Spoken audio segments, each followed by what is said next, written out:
ஞானானந்தமயம் தெய்வம் நிர்மலஸ்படிகாகிருதியும் ஆதாரம் சர்வ வித்யாநாமய கிரீவம் பாஸ்மகே நேயர்கள் அனைவருக்கும் அஸ்ட்ரோ KS ஐயங்காரின் பணிவான நமஸ்காரங்கள்.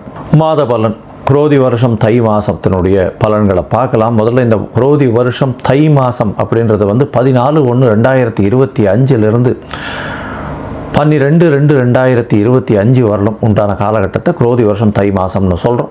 இந்த மாத பலனில் பொதுவாகவே நம்ம சௌரமானம்னு சொல்லக்கூடிய சூரியன் ஒரு ராசியிலிருந்து அடுத்த ராசிக்கு மாறுறதை வச்சு தான் மாதத்தை வைத்து குறிப்பிடுறோம்.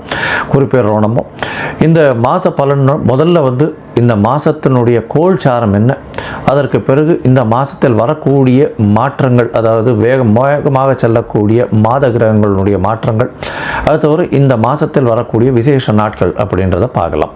இந்த மாதத்தினுடைய கோல்சாரம் அப்படின்னு பார்த்தாலேயானால் ரிஷபத்தில் குரு வக்கரத்திலையும், கடகத்தில் செவ்வாய் வக்கரத்திலையும், கன்னியில் கேது, தனுசுவில் புதன், மகரத்தில் சூரியன், கும்பத்தில் சனி சுக்கிரன், மீனத்தில் ராகு. இந்த மாதத்தில் பார்த்தாலேயானால் வரக்கூடிய மாற்றங்கள் அப்படின்னு சொல்லக்கூடியது 18ஆம் தேதி 18/1/2025 அன்னைக்கு செவ்வாய் வக்கரகதியில் மிதுனத்துக்கு போகிறார். அதாவது புனர்பூசம் 1ஆம் பாதத்துக்கு போகிறார். அதற்கு பிறகு பார்த்தாலேயானால் 19ஆம் தேதி அன்னைக்கு மகரத்தில் புதன், அதாவது 19ஆம் தேதி மாதம் பிறந்து ஒரு 4-5 நாள்லேயே புதனும் சூரியனோடு சேர்ந்து இருக்கக்கூடிய காலகட்டம். அதற்கு பிறகு இந்த மாதத்தில் 28/1/2025 சுக்கிரன் கும்பத்திலிருந்து மீனத்தில் போய் உச்சமாறார், ராகுவோட சேர்க்கை. அதற்கு பிறகு இந்த மாதத்தில் 5/2/2025 அன்னைக்கு புதன் கும்பத்திற்கு சனியோடு சேர போகிறார். இது இந்த மாதத்தினுடைய கோல்சார மாற்றங்கள், இந்த மாதத்தினுடைய மாத கிரகங்களுடைய மாற்றங்கள். இந்த மாதம் பிறக்கிறது அப்படின்னு பார்த்தோம்னா மகர மாதம், அதாவது 14ஆம் தேதி மதியம் 2:55 தான் மாதம் பிறக்கிறது. அதனால் உத்தராயணம் புண்ணிய காலம் அப்படின்னு ஆரம்பிக்கிறதே உத்தராயணத்துக்கு மகர மாதத்துக்கு சூரியன் போகிறதே மத்தியானம் 2:30 மணிக்கு மேலே தான். அதனால் தை பொங்கல் வைக்கக்கூடிய நேரமும் நான் உங்களுக்கு பார்த்து இன்டிமேட் பண்ணுறேன். சரி, இந்த மாதத்தில் வரக்கூடிய விசேஷ நாட்கள் என்ன அப்படின்னா, இந்த மாதம் பிறந்த உடனே 14ஆம் தேதியே தைப்பொங்கல் மிகவும் விசேஷம். உழவர்களுக்கெல்லாம் பெரிய ஏற்றத்தை கொடுக்கக்கூடியது உத்தராயண புண்ணிய காலம்னு சொல்கிறோம். அதுக்கப்புறம் 15ஆம் தேதி மாட்டுப்பொங்கல், காணும் பொங்கல்னு சொல்லுவாங்க. ரிலேட்டிவ்ஸ் எல்லாரையும் கூப்பிட்டு வச்சு, அதாவது ரிலேட்டிவ்ஸ்னால் அக்கா தங்கைகள் எல்லாருமே அந்த காலகட்டத்தில் பிடி வச்சு அதன் மூலியமாக ஒரு என்ன சொல்கிறது, ஒரு ஒற்றுமை, அதை தவிர ஒரு எல்லாருமே ஒன்றா இருக்கக்கூடிய காலகட்டமாக அமையிறது. இந்த மாதத்தில் பார்த்தோம்னா உத்தராயணம் அப்படின்றதுனால தேவர்களுக்கு பகல் பொழுதாக சொல்லக்கூடியது. அதனால் ஒரு பெரிய ஏற்றமான விஷயம். எல்லா விஷயங்களும் இந்த மாதம் மொத்தமே பார்த்தோம்னா நிறைய முகூர்த்தங்கள் நல்லபடியாகவே இருக்கும். அதாவது பொதுவாகவே தை மாதம்னு சொன்னோம்னா முகூர்த்தங்கள் அதிகமாக இருக்கக்கூடிய காலகட்டம். இந்த வருஷம் சற்று கம்மியாக இருக்கும். ஏன்னா குருவும் வக்கரகதியில் செவ்வாயும் வக்கரகதியில் இருக்கிறதுனால இந்த முகூர்த்தங்கள் பார்த்து வைக்கிறது கொஞ்சம் கஷ்டமாக இருக்குது. கொஞ்சம் பார்த்து இது பண்ணுறது நல்லது. ஏன்னா 2 கிரகங்களும் ரொம்பவும் முக்கியமான கிரகங்கள் திருமணத்தை பொறுத்தவரையிலும். அந்த 2 கிரகங்களும் வக்கரத்தில் இருக்கிறதுனால சற்று இந்த முகூர்த்த தினங்களுக்கு சற்று பின்னடைவு இருக்கிறதா பார்க்குறேன்.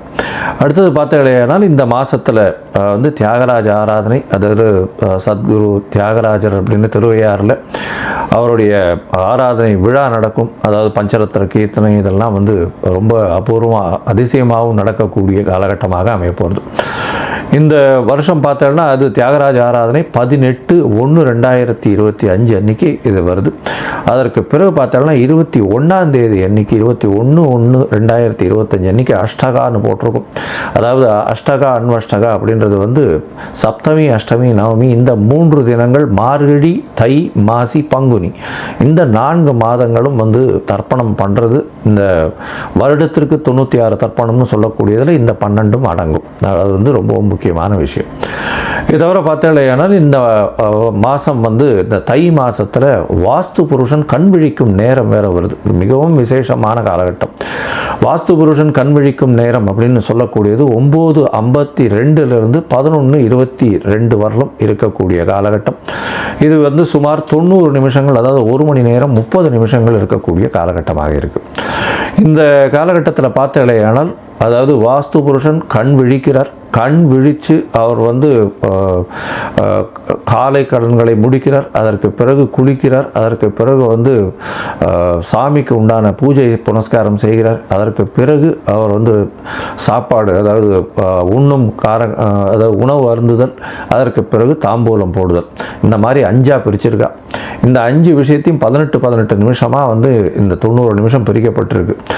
இந்த கடைசி 18 நிமிஷம் அப்படின்னு சொல்லக்கூடியது வந்து மிகவும் ஏற்றமான காலம் அப்படின்னு சொல்லக்கூடியது.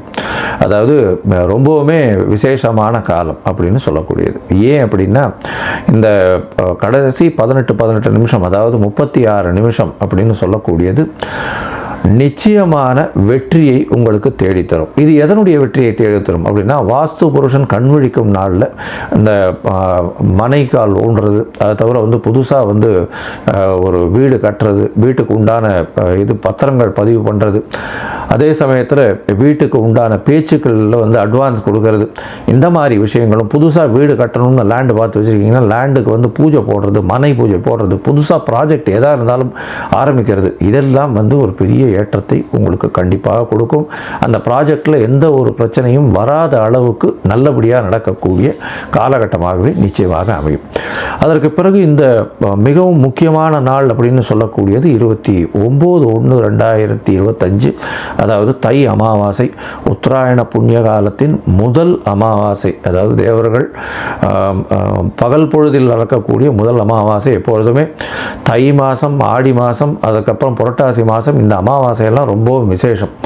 இந்த அமாவாசைகள்லாம் பித்ருக்கள் நம்மளுடைய லோகத்துக்கு வந்து நம்மளோட சேர்ந்து இருக்கிறதா வந்து ஐதீகம். அதனால் வந்து இந்த அமாவாசைக்கு தாய் தந்தையர் இல்லாதவர்கள் கண்டிப்பாக பித்ருக்களுக்கு கொடுக்க வேண்டிய அவர்களுக்கு தர்ப்பணங்கள், அதை தவிர பித்ருக்களுக்கு சேர வேண்டிய விஷயங்களை வந்து பண்ணுறதும், அதை தவிர அருகில் இருக்கக்கூடிய இந்த கோவிலுக்கு போயிட்டு வர்றதும் அதன் மூலியமாக நல்ல ஒரு ஏற்றம் கிடைக்கக்கூடிய காலகட்டம்.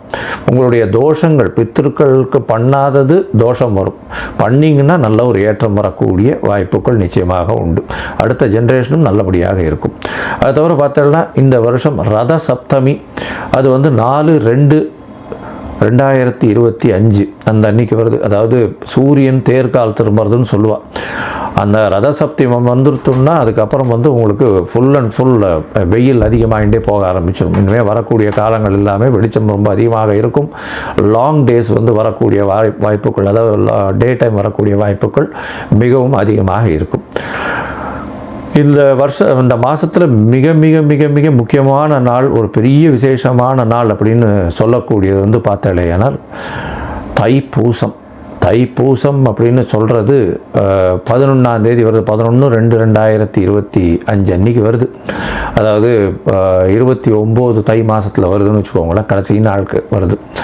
தைப்பூசம் அப்படின்றது வந்து முருகனுக்கு அலகு குத்துறது, வேல் சுமக்கிறது, அதை தவிர காவடி சுமக்கிறது, பால் குடம் எடுக்கிறது, இதெல்லாம் நிறைய விஷயங்கள் நடக்கும். ஆனால் தைப்பூசம்னு ஞாபகம் வந்ததுனாலே அதுக்கு முதல்ல ஞாபகம் வர்றது வள்ளலாரனுடைய ஒரு பெரிய விசேஷம், தனிப்பெரும் ஜோதி, அதாவது அருட்பெரும் ஜோதி தனிப்பெரும் கருணைன்னு சொல்லக்கூடியது. அதாவது அணையாத விளக்கு, எப்பொழுதுமே வந்து இன்று வரலும் சாப்பாடு தானமாக கொடுக்கக்கூடிய ஒரு பெரிய இடம் இந்த வடலூரில் இருக்குது. ரொம்ப பெரிய விசேஷம். இன்னி வரலும் அவர் ஏற்றிய விளக்கு இன்னி வரலும் வந்து சாப்பாடு வந்து கொடுத்துட்ருக்காங்க. மிகப்பெரிய அதாவது தர்மம் செய்யக்கூடிய விஷயமாக அது சொல்லப்படுறது. ஏன்னா சாப்பாடு கொடுக்கறதுன்றது அன்னதானம் இருக்கிறதுலே ரொம்பவும் விசேஷம்.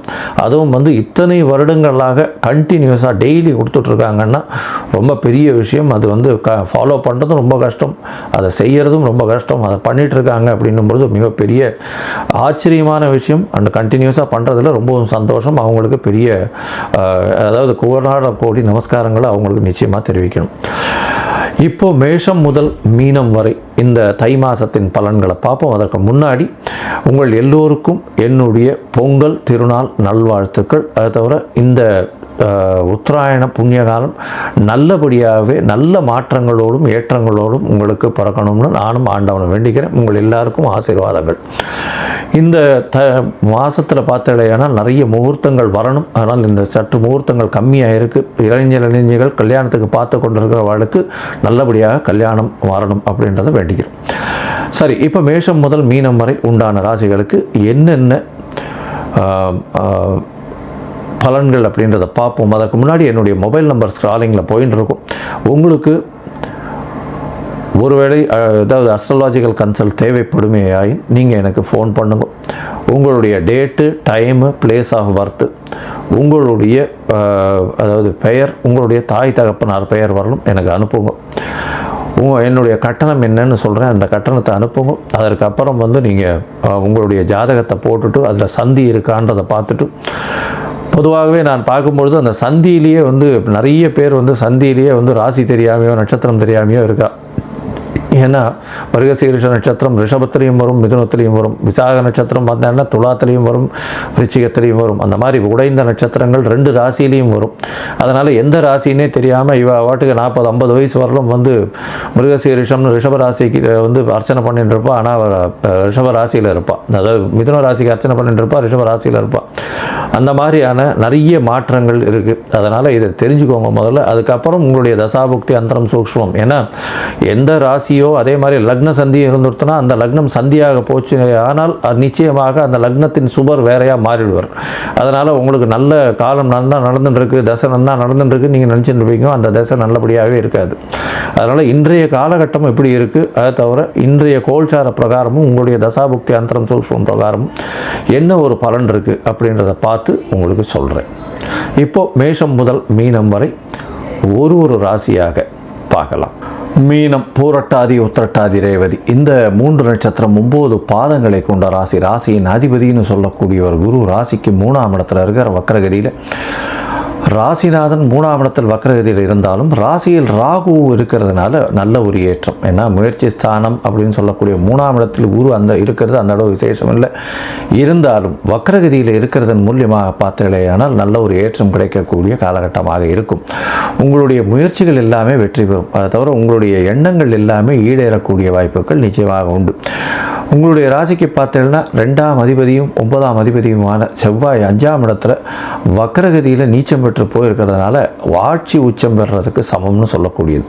இதனால் பார்த்தீங்கன்னா பண வரவிற்கு பஞ்சம் இருக்காது. குடும்பத்தில் நல்ல ஒரு ஏற்றம் இருக்கக்கூடிய காலகட்டமாக அமைய போகிறது.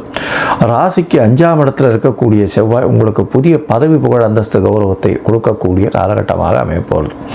உங்களுடைய ராசிக்கு சப்தமத்தில் கேத்து இருக்கிறதுனால எதிர்பாலினத்தவரோட கொஞ்சம் ஜாகிரதையாக இருக்கிறது நல்லது. பார்ட்னர்ஷிப் பிஸ்னஸில் கொஞ்சம் பிரச்சனைகள் வரக்கூடிய வாய்ப்புகள் நிச்சயமாக உண்டு. ராசிக்கு 9ஆம் இடத்துல அதாவது 10ஆம் இடத்துல புதன் இருக்கிறது நல்ல விசேஷம். ஏன்னா 4, 7 அதிபதி 10ஆம் இடத்துல இருக்கிறதுனால தொழிலில் பெரிய ஏற்றம் இருக்கக்கூடிய காலகட்டம். இருந்தாலும் பார்ட்னர்ஷிப்பில் பிரச்சனைகள் வரக்கூடிய வாய்ப்புகள் நிச்சயமாக இருக்கும்.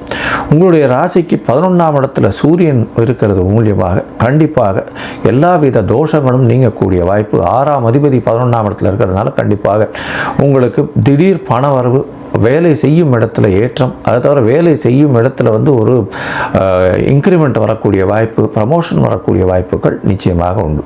உங்களுடைய ராசிக்கு பார்த்தோம்னா 12ஆம் இடத்துல சனியும் சுக்கிரனும் இருக்கிறது விசேஷம். சுக்கிரனோடு இருக்கிறது விசேஷம். 3, 8 அதிபதி சுக்கிரனோட 12ஆம் இடத்துல இருக்கிறது மூலியமாக வெளிநாடு ஷார்ட் ட்ரிப் போகிறதுக்கும், வேலையில் மாற்றங்கள் வர்றதுக்கும், வெளி வேலைகள் போகக்கூடிய இடத்திற்கும், வேலையில் இம்ப்ரூவ்மெண்ட் இன்க்ரீஸ் ஆகக்கூடிய வாய்ப்புகள் நிச்சயமாக இருக்கும். சுப செலவுகள் இந்த மாதத்தில் செய்யக்கூடிய வாய்ப்புகள் நிச்சயமாக உண்டு.